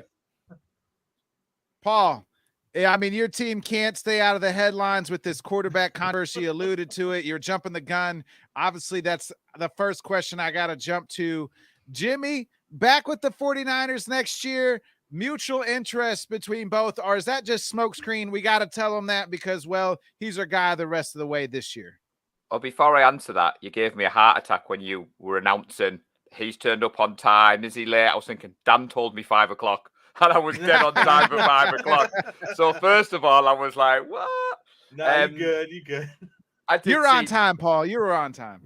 Yeah, I did see the headlines about Jimmy G coming back. All 49er fans have probably got PTSD off this topic. I mean, I was on with Breezy last Friday, and the whole show, instead of it being the Niners versus the Saints, became Jimmy versus Trey. And I kind of thought, how much more can we talk about this topic as 49ers fans? I mean, to give you a slightly different answer, Jimmy's QB1. If we ride into the offseason, Super Bowl champions, Jimmy G's MVP, come back to him, we'll have the conversation. But as it stands at the moment, from a business point of view, I don't see how we can afford him. Nick Bosa needs paying. We're going to need to pay Ayuk. There's only so much money that can go around. we've invested a lot of capital, as Johnny's dying to say, in Trey Lance. What the Dolphins have done with those picks have been unbelievable. It's like what you do on Madden. You know, they've taken 3 first-round picks, and they've got Bradley Chubb, they've got Tyreek Hill, they've got Waddle. They've got an amazing team, and that just goes to show you sometimes what you can do with other teams' draft picks. So I don't know, Bodkins, to answer your question. I mean, I just want the 49ers to win, and I want the best team on the field, and I want the best player in the position. That for me is the answer to your question. And sitting on the fence, Is Jimmy that answer though? Because it depends which Jimmy you're going to give me. So the Jimmy from last week wasn't pretty.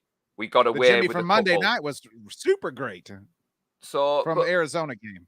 Yeah, the problem is Jimmy is an 8 or 9 year veteran going into this season. When he's in a contract year like he is now, he tends to play better. When we traded for him from New England, those last 5 games of the season were unbelievable. And we all became Jimmy fans. I bought a jersey. The 49er Faithful UK were fully behind Jimmy. We thought we've got our QB.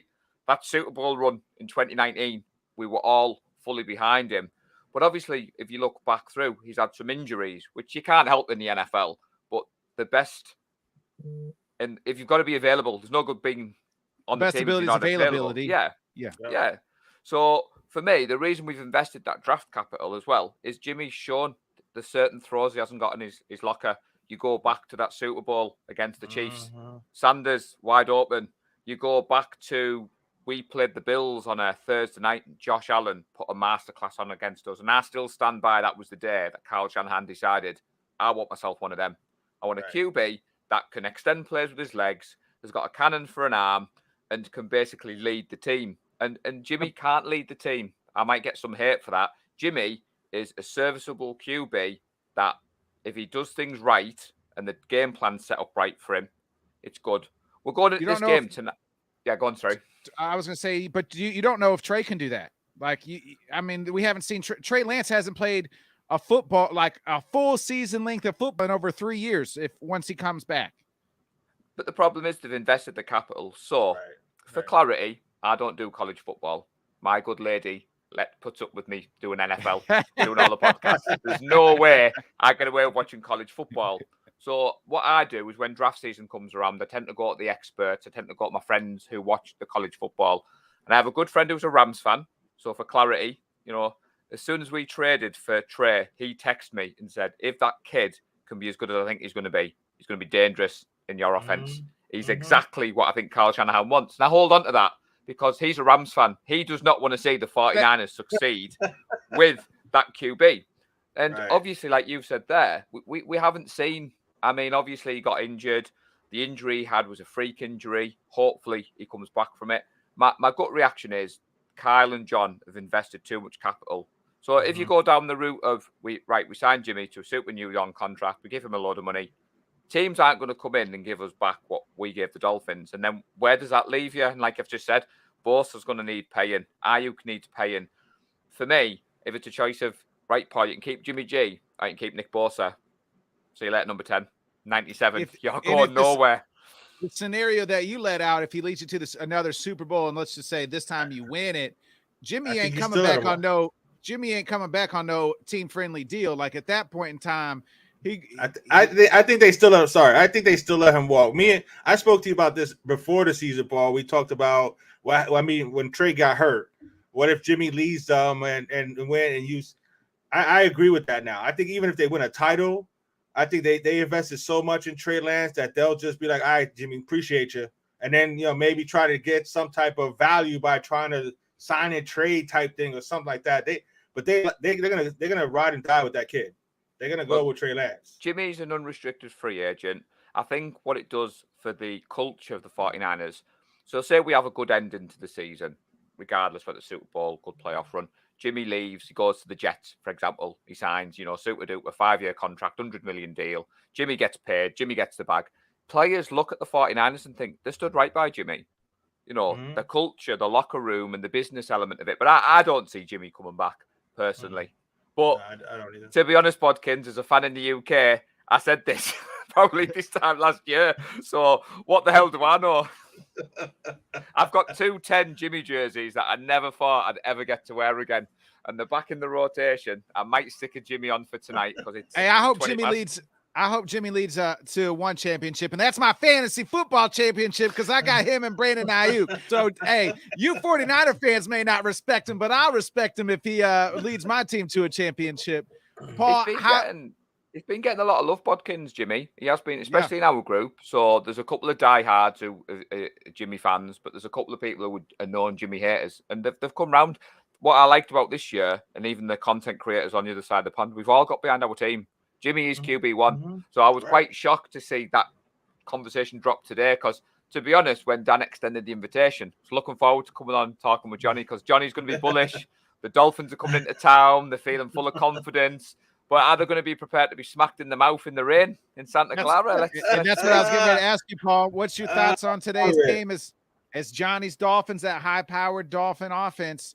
The pupil versus the teacher coming today. What's your thoughts here? Dolphins, Niners, big matchup.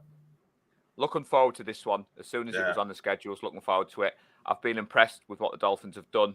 I was one of those that didn't think Tua, given what I'd seen, could be in good success in this league. McDaniel's come in, and he's done very similar to what Shanahan did with Jimmy at first. He's simplified the playbook down. Tua is very accurate. When I've gone back and watched the game tape, he gets the ball out quick, and he's ahead of Jimmy for the most consecutive passes without an interception. So it goes to show you just jinxed somebody today, Paul. Well, we're both throwing interceptions today. Jimmy's not. Tua is, hopefully. I'm going somewhere with this.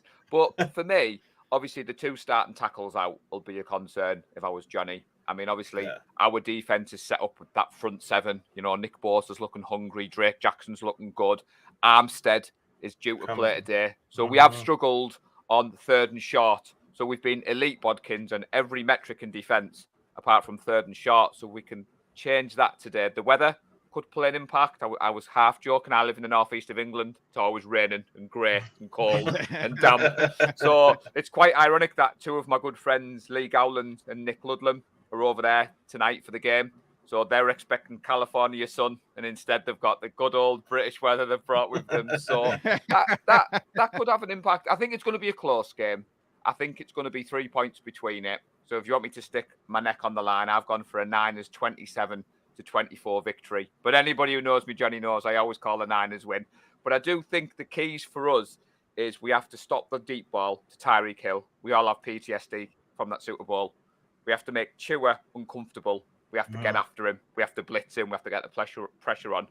And we have to hope Jimmy has a good game. If Jimmy has a good game, doesn't turn the ball over, and I believe you'll see a lot of yards after the catch from the 49ers tonight. No Debo, right? Is Debo playing in this game? He's a game time decision. So as it stands at the moment, I think he's gonna try to play. I'm with you on that, Paul. I mean, I obviously got a little bit of a different outcome, but I think it's going to be just as close of a game. And I hear what you're saying about because I get this a lot from Dolphin fans. Well, Tua is just a left-handed Jimmy because of Mike McDaniel's offense. Like, nah, bro. He's got a much higher ceiling than Jimmy. Tua does. He's you know what I'm saying? So yeah, he's more accurate and he's got good pocket presence or whatever. But yeah, that defensive line worries me because of, like you said, of our tackles being down. So it may have to be I'm hoping Mike McDaniel with his genius comes up with a good RPO, quick game, have to get that ball out quick because I don't think he's going to have much time at all. If he can do that, I think we can be successful and move the ball, sprinkle in a little running. And I think the key for us is our defensive line has to get to Jimmy. Like, that's why we traded for Bradley Chubb. So you send Chubb, Melvin Ingram, Jalen Phillips, Christian Wilkins. You got to be able to get pressure with 4. Hopefully he throws a pick or 2. And I've got it even closer than you. I've got it 2019 with Tua leading a drive, last minute field goal to win it 2019. So, we're both going to be on the edge of our seats, Paul. I think so, man. I think so, for real. Luckily for us, it's not a primetime game because I know a lot of people in the States wanted this game flexed, and I can understand why. It's 2 great teams. But for us in the UK, we did not want this game flexed. We just talked about it. It's the Cowboys are on Sunday night, so the obligatory Cowboy talk. They got to have the Cowboys. But for us, it just means it's a 9 o'clock game. And to be honest, I should maybe clarify, Tua is better than Jimmy. But what I meant is there's a lot of similarities with McDaniel. Oh, no, absolutely. I get it. The only thing I would worry about if I was you, Johnny, is Kyle Shanahan does tend to play well against his former proteges. Look what he does to Sean McVay. Right. So there may be a bag of tricks that McDaniel hasn't seen yet. See, my counter to that is none of the other ones have been with Kyle as long as Mike was. Like that's 14 years is like a marriage basically. And they were, so and he was his OC. I think, that, and he was his OC, right? And his run on the same game designer or coordinator or whatever. So I think Mike actually has the advantage because he knows San Fran's defense, and you know what I'm saying, as opposed to Kyle not knowing the Miami defense. So I think that's where it might give Mike McDaniel a little bit of an advantage. And I'm sure Mike McDaniel has a few plays that he showed Kyle, and Kyle was like, nah, that's a bit too much. Mike's like, all right, I bet you I can make this work. So I guarantee they both have some stuff that they're gonna pull out of their sleeves. So it's gonna be fun. I mean, I said it's not really Shanahan versus McDaniel. No. You said that's Ryans versus McDaniel. And the thing I am confident in, our defense has been pretty good with the whole bend but not break mentality. And I know we got beat by the Chiefs, but the Dolphins got beat by the Jets. And I go on to the NFL any given Sunday. What I'm looking forward to tonight is a good game. I hope the referees let both teams play, because last week it was a little bit strange, some of the calls. And I'm not saying it was just on the 49ers. There was a couple of calls that I think the Saints didn't get. As a Niners fan, I was sat there thinking, no, officiating's been horrible all year, Paul. But go ahead. So obviously, for me, I'm looking forward to a good game. I do believe, like you said, it's going to be close. One point in it, though, Christ Almighty, if that's the case, I'll be hitting you up in DMs because it finishes about midnight here. That's fine, man. I'll be up. I'm looking forward to it, man. It's gonna be a lot of fun, Paul. I appreciate you coming on, bro. My biggest fear of this game is both quarterbacks need to stay healthy, especially. I mean, that's my main thing. I mean, like that he's a guy that's got a little injuries, and this is Paul alluded. We need to blitz him. We need to get after him. Joey Bosa, Mr. Bosa himself, and them boys. Yeah, they got Nick. They got Nick. Yeah, Nick Bosa, one of the Bosas. What we like to do, Ryans tends to play.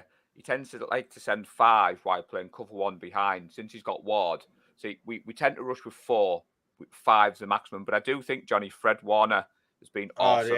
Last week. One of the best linebackers. He's the best linebacker in football. Yeah, I mean, you got the best. You got the best core.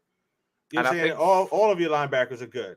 And I think Fred's going to be given that freedom tonight, Johnny, to get after Tua. I think that's going to be. You might see Fred being the one that's targeted with going after him. But before I jump off, Bodkins, I just want to say, Johnny, it's been awesome to see you on with Ted. It's been awesome to see you on some of the shows that I follow. And I'm like, hey, there's Johnny. Let's talk sports. That's my friend. So I have been showing you the love. And equally, Johnny, it was nice that you reached out last night for Dan. So no, of course, man. People that are watching, Johnny contacted me.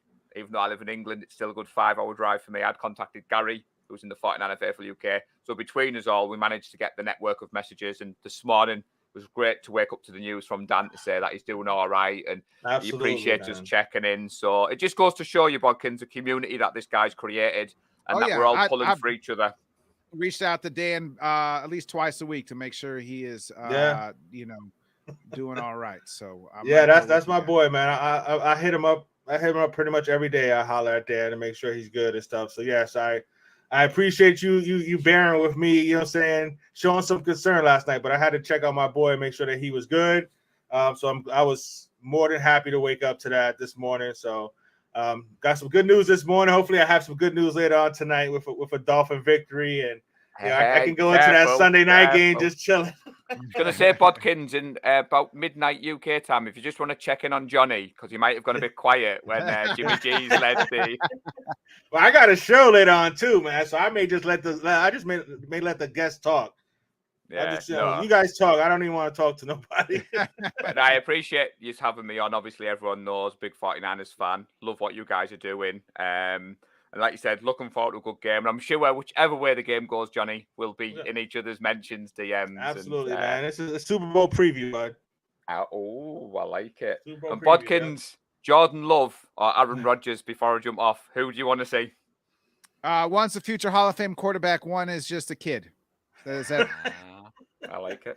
I mean, you mentioned that earlier, and I wanted to jump in, but the other guy was Italy Jet was talking that you guys, you got 6 quarterbacks that you mentioned, only one's a Hall of Famer. So there's the answer.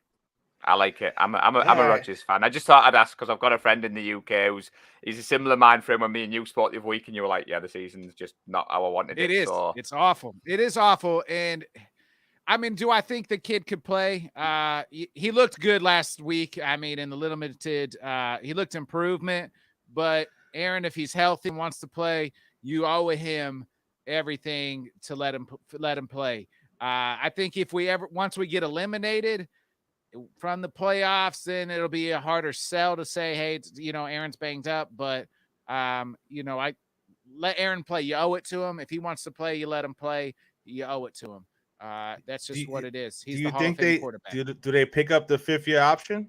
You got to. You traded up to get the kid. You got to. Yeah. We're not losing Aaron Rodgers this year or next year. He'll be back next year. It's a done deal. His contracts that has to be made unless he retires is the only way. And I don't listening to him talk every Tuesday on the Pat McAfee show. I don't think that's on the table, but maybe eventually it will be. I don't think he wants to go out like this, much like Tom Brady. I don't think they want to go out on this, but I mean, there's one thing that's undefeated in life, and that's Father Time. So, hey, Father Time is knocking at both their doors, I do believe. Right, chaps, I'm going to jump off because I've got half an hour before NFL Sunday starts, and I've got about 20 fantasy team lineups to set. All right, Paul, we appreciate you. Well, appreciate it, buddy. Have a good one, man. I'll holler at you, bud. Before we get out of here, Johnny, we'll answer these quick fantasy questions that were on here that we didn't get to yet. Young Lamar, Vision, man. I think you got to go with Lamar because of the legs, bro. You probably drafted even though Trevor can move, but Lamar can. You know what I'm saying? I would go with you. Probably where you drafted Lamar too. I probably say Lamar as well. He also Young Vision wants to know Travis Etienne, Samaje Perine, Garrett Wilson start to sit on standard. I start Garrett Wilson. I think he's going to play well against the Vikings. And then, I mean, who's the matchup? I would go. Go ahead. I would go Perine. Travis Etienne's been banged up. Joe Mixon. Perine's been an absolute brutal. They're playing the Chiefs. They can try to run the ball a little bit. I'm big on Garrett Wilson, man. He's going to be a stud for the Jets, bro. That was a good pick. Another one. This guy wants to know. Johnny B. Good. White. What up? White, Pierce, Olave, half PPR. I would go Pierce and I'll go Pierce and Olave, man. I don't know that one. Yeah. Which White? Oh, is he talking Bucks White? Is he talking whatever is from the Bucks? Is that who he's got to be talking about, right? He's got to be talking about. I doubt that's the quarterback. Yeah, I'm going either Pierce or Olave. I'd probably go Pierce just due to the fact we just alluded to it with Woj, and then with he's a stud, man. So, he's a stud. When he fell to the 4th round, I was praying the Dolphins would get him, and it was like 3 or 4 picks before the Dolphins pick when the Texans snatched him up, man. He's a good runner. That Dameon Pierce is gonna be good. And before we go, we gotta mention the giveaway again. LTS is doing a giveaway. We got the 100. All you got to do is subscribe to LTS, Let's Talk Sports, the Bodkin Show, the Birthday Boys, Tanner's podcast, the Whiskey Sports podcast on YouTube. And all you got to do is leave a comment, just like these several folks did today. You're re-entered. And then after that, guess what? You have a chance to win $100, a jersey of your choice, and LTS mug and T-shirt. Johnny, if you win, which jersey are you taking? Are you getting a Tua jersey? Well, actually, talking about my boy, Dan. Shout out to Dan with the ultimate gift. He sent me a nice gift there, man. I got nothing but love for him, so I don't have to worry about the Tua one. So I would probably go with either Waddle, because that was actually my number in high school, 17. Or I actually like Javon Hollins at number 8. Looks good. That's Snowman. So I would go with one of those. But nah, man, it's always a blast, man. But yeah, just leave a comment. Follow 3 good channels. And the more comments you leave, the more chances you have of winning this prize. Dan, what a giveaway, bro. A jersey, $100, a T-shirt, and a mug. Come on, man. Too easy. That's pretty Too easy, bro. It is. Hey, Nick. we appreciate everybody. Go ahead, Johnny. No, I was just saying, Nick, man, always a pleasure. You know what I'm saying? Looking forward to Wednesday. I will be back for the 7:30. I'm going to do the show at 7:30 because the Dolphins are playing the 4 o'clock slot. So I'm not going to try and miss the last couple minutes of my Dolphin game to do a show at 7. So the show will be at 7:30 tonight. Got a couple guests coming on. So it should be a lot of fun. Hopefully, I'm going to be in a good mood either way. That's just who I am. You know what I'm saying? So hopefully I'm even happier with a win. But, you know, as long as everybody stays safe and healthy, like you said, you mentioned before. And then, of course, I got the post game with Rob tonight. So I just wanted to shout that out before we get up out of here, bro. And I'm looking forward to your show on Wednesday, man, with Scott. It's going to be fun, bro. Yeah, we'll have our week 14 preview, and then tonight we'll do the week 13 reaction show. We're giving out the dogs and the turds. That happens right before your show, so you might as well just tune into the Bodkin show, and then right into the post game show with Johnny and Rob. So again, folks, be a friend, tell a friend, like, subscribe, share. Dan, we miss you. Yes, sir. Continue to get better. Tanner, happy birthday! Happy birthday, Tanner, bud. Yep, hope you enjoy it. For me, Bodkins, Johnny, we're out of here. I'm going to hit that outro, baby. Everybody have a good rest of the Sunday. Packers, please beat the Bears. Don't lose to the Bears in Chicago, for the love of God. I'll never hear it from Craig again. All right, thanks, folks.